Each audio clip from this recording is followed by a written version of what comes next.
Well, how was week one in your New Testament readings? I hope they were great. This is just such good material. And now we are in week 41 of our chronological Bible readings, building on what we had last week. This week, in all four gospel accounts, we'll start in John 5. This is during one of the Jewish feasts. It is in Jerusalem. And in this chapter, oh, it is so good. Very, very good stuff here. Some of Jesus's opponents make the connection that what Jesus is saying is actually a claim to being God. Even his opponents recognize that. I hear people say sometimes, well, Jesus never claimed to be God. I'm like, yeah, he did. Even his opponents knew that. On more than one occasion, they said that. The Gospel of John is full of those deity claims. I'll leave you with chapter 5. Then we move to Matthew chapter 5 through 7, and then part of chapter 8, and then chapters 11 through 13. Let's talk about this for a moment. The Sermon on the Mount is Matthew chapter 5 through 7. And, I'll just let that stand as it is. It's a lengthy sermon, the longest sermon that we have recorded in the Bible. And then we go to chapter 8, verses 1 through 13, and we read about some of Jesus's healings. You're going to read a lot about Jesus healing in the gospel accounts, whether it be casting out demons, healing lepers, making blind people see, those kinds of things. In fact, when you get to chapters 11 through 13, you're going to read about John the Baptist, who has now been thrown into prison, and he doesn't understand exactly what's going on.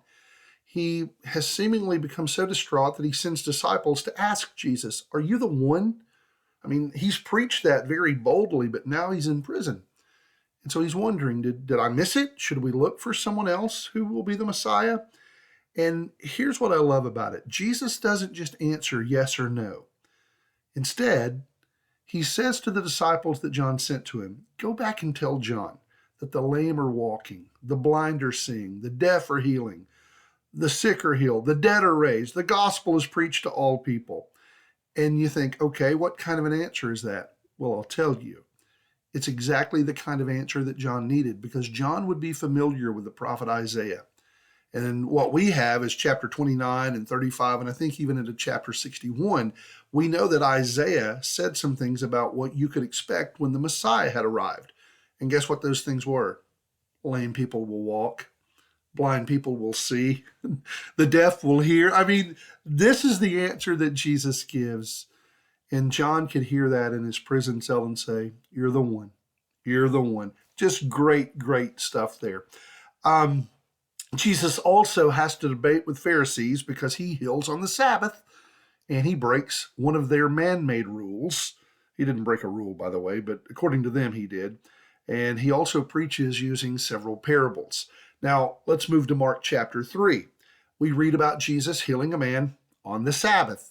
And instead of rejoicing that a man has been healed, they're mad, because the Pharisees, because Jesus broke one of our rules. I mean, this stuff is mind-blowing, how you could not rejoice that a verifiable miracle has occurred and rather get all mad about, well, he didn't do it the way we would do it. I mean, my goodness. It's what Jesus had to put up with consistently. In Mark 3, we also read about the calling of the 12, that being the 12 apostles, and they're listed by name.